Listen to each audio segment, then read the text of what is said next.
જય શ્રી કૃષ્ણ. શ્રી વિષ્ણુ સહસ્ત્ર નામનો પાઠ. ભક્તો, વિષ્ણુ સહસ્ત્ર નામ સ્તોત્ર એ મહાભારતના અનુશાસન પર્વમાં ભીષ્મ પિતામહ દ્વારા યુધિષ્ઠિરને જણાવવામાં આવેલ ભગવાન વિષ્ણુના 1000 પવિત્ર નામો છે, જેનો પાઠ કરવાથી પાપોનો નાશ, મોક્ષ પ્રાપ્તિ અને ભય મુક્તિ મળે છે. નિયમિત પાઠથી દુશ્મનોનો નાશ, સમૃદ્ધિ અને માનસિક શાંતિ મળે છે. ખાસ કરીને તુલસી કે પીપળા પાસે બેસીને પાઠ કરવાથી વિશેષ પુણ્ય મળે છે. તો ભક્તો, આજના આ વિડીયોમાં આપણે વિષ્ણુ સહસ્ત્ર નામનો પાઠ અને વિષ્ણુ ભગવાનના 51 નામનો જાપ કરીશું. તો મારા વાલા ભક્તો, ભગવાનની સ્તુતિ ક્યારે અધૂરી ન રખાય, માટે આ સુંદર વિષ્ણુ સહસ્ત્ર નામનો પાઠ અને વિષ્ણુ ભગવાનના નામનો જાપનો પૂરો આનંદ લેવા વિડીયોને અંત સુધી જરૂરથી જુઓ અને કોમેન્ટમાં જય શ્રી કૃષ્ણ કે ઓમ નમો ભગવતે વાસુદેવાય લખવાનું ભૂલતા નહીં. હવે આપણે સૌ પ્રથમ સાંભળીશું વિષ્ણુ સહસ્ત્ર નામનો પાઠ. વિષ્ણુ સહસ્ત્ર નામનો પાઠ આ રીતે છે. અંત વિનાના હજારો સ્વરૂપવાળા, હજારો ચરણ, હજારો મસ્તક, હજારો સાંથળો અને 1000 બાહુવાળા પરમાત્માને મારા નમસ્કાર હો. હજારો નામવાળા અને 1000 કોટી યુગને ધારણ કરનાર એવા શાશ્વત બ્રહ્મ પુરુષને મારા નમસ્કાર હો. જેની નાભીમાં કમળ છે એવા ભગવાન વિષ્ણુને મારા નમસ્કાર હો. જલમાં શયન કરનાર શ્રી વિષ્ણુ ભગવાનને મારા નમસ્કાર હો. હે કેશવ, હે અનંત, આપને મારા નમસ્કાર હો. હે વાસુદેવ, આપને મારા નમસ્કાર હો. હે વાસુદેવ, આપની વાસનાથી એટલે કે વ્યાપકતાથી ત્રણેય લોક વાસનાવાળા એટલે કે વ્યાપ્ત થયા છે અને સર્વ પ્રાણી પદાર્થના આપ નિવાસસ્થાન રૂપ એવા હે વાસુદેવ, આપને મારા નમસ્કાર હો. બ્રહ્મ સ્વરૂપ અને ગૌ બ્રાહ્મણનું હિત કરનાર એવા દેવને મારા નમસ્કાર હો. જગતનું હિત કરનાર શ્રી કૃષ્ણ ભગવાનને મારા નમસ્કાર હો. ગોવિંદ સ્વરૂપને મારા નમસ્કાર હો. જેમ આકાશમાંથી પૃથ્વી પર પડેલું પાણી સમુદ્રમાં જાય છે, તેમ બધા જ દેવોને કરેલા નમસ્કાર ભગવાન કેશવ પ્રતિ જાય છે.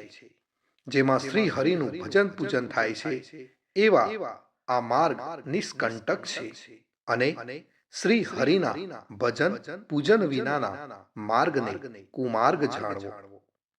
બધા વેદો જાણવાથી જે પુણ્ય થાય છે અને સર્વ તીર્થ યાત્રા કરવાથી જે ફળ મળે છે, તે સમગ્ર ફળ દુષ્ટોનો નાશ કરનાર શ્રી વિષ્ણુ ભગવાનની સ્તુતિ શ્રદ્ધાપૂર્વક કરવાથી મળે છે. જે મનુષ્ય શ્રી હરિના મંદિરમાં નિત્ય 3 વાર પ્રભાત, મધ્યાહ્ન અને સાયકાળ 2 કે 1 વાર પણ આ વિષ્ણુ સહસ્ત્ર નામનો પાઠ કરે છે, તેના સર્વ પાપ કર્મો નાશ પામે છે. જે મનુષ્ય આ પાઠ ભાવ ભક્તિથી કરે છે, તેના શત્રુઓ બળી જાય છે, તેના ઉપર સર્વ ગ્રહો શાંત રહે છે અને તેના સર્વ પાપ વિનાશ પામે છે. જેને શ્રદ્ધાપૂર્વક આ સ્ત્રોતોનું ધ્યાન કર્યું કે પાઠ કર્યા, તેને સર્વ દાન આપ્યા એમ સમજવું અને દેવોની ઋણા પ્રકારની પૂજા કરી એમ સમજવું. ભગવાન વિષ્ણુ કહે છે, જે મનુષ્ય દરેક બારસના દિવસે મારી સમીપ આ સહસ્ત્ર નામનો પાઠ કરે છે, તેને આ લોક કે પરલોકમાં કોઈ પણ ઠેકાણે ભય રહેતો નથી અને તેના કરોડો કલ્પનાના પાપ ધીમે ધીમે બળી જાય છે. હે અર્જુન, જે મનુષ્ય પીપળાની પાસે કે તુલસીની પાસે બેસીને આ શ્રી વિષ્ણુ સહસ્ત્ર નામનો પાઠ કરે છે, તે કરોડો ગાયોના દાનનું ફળ પામે છે. વળી જે મનુષ્ય નિત્ય શિવાલય અથવા તુલસીના વનમાં બેસીને નિત્ય શ્રી વિષ્ણુ સહસ્ત્ર નામનો પાઠ કરે છે તે મોક્ષ પામે છે અને તેના બ્રહ્મ ઇત્યાદિ ઘોર પાપ હોય તો પણ તે સર્વનાશ પામે છે એવું ચક્રધારી ભગવાન વિષ્ણુનું વચન છે. ઇતિ શ્રી જન્મ મહાભારત ભીમ યુધિષ્ઠિર સંવાદે શ્રી વિષ્ણુ દિવ્ય સહસ્ત્રના સ્તુતિ સંપૂર્ણ. ભક્તો, વિષ્ણુ સહસ્ત્ર નામના પાઠમાં ભગવાન વિષ્ણુના 1000 નામનો ઉલ્લેખ કરવામાં આવે છે, પણ આપણે વિષ્ણુ ભગવાનના 51 નામનો અહીં જાપ પણ કરીશું. વિષ્ણુ ભગવાનના 51 નામનો જાપ.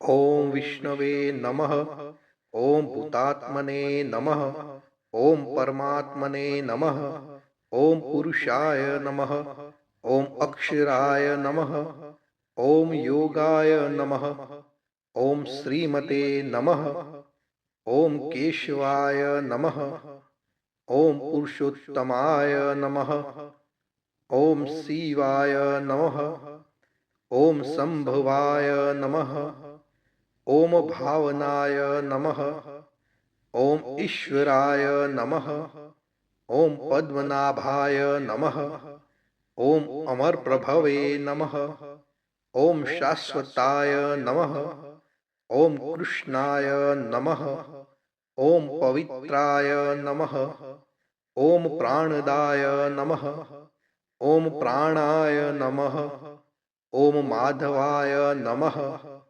ઓમ મધુસૂદનાય નમઃ, ઓમ ઈશ્વરાય નમઃ, ઓમ વિક્રમાય નમઃ, ઓમ ક્રમાય નમઃ, ઓમ કૃતજ્ઞાય નમઃ, ઓમ કૃતયે નમઃ, ઓમ સુરેશાય નમઃ, ઓમ શરણાય નમઃ, ઓમ શર્મણે નમઃ, ઓમ પ્રજાભવાય નમઃ, ઓમ સર્વદર્શનાય નમઃ, ઓમ અજાય નમઃ, ઓમ સર્વેશ્વરાય નમઃ, ઓમ અચ્યુતાય નમઃ, ઓમ વસવે નમઃ, ઓમ સત્યાય નમઃ, ઓમ સમાય નમઃ, ઓમ રુદ્રાય નમઃ, ઓમ અમૃતાય નમઃ, ઓમ જનાર્દનાય નમઃ, ઓમ વેદાય નમઃ, ઓમ ચતુર્ભુજાય નમઃ, ઓમ ભોજનાય નમઃ, ઓમ વિજયાય નમઃ, ઓમ વામનાય નમઃ, ઓમ વિયમાય નમઃ, ઓમ યમાય નમઃ, ઓમ માધવાય નમઃ, ઓમ અનિરુદ્ધાય નમઃ, ઓમ ગોવિંદાય નમઃ. ભક્તો, અહીં આપણે વિષ્ણુ ભગવાનના 51 નામનો જાપ પૂર્ણ કરીએ છીએ. કોમેન્ટની અંદર જય શ્રી કૃષ્ણ લખવાનું ભૂલશો નહીં. જય શ્રી કૃષ્ણ.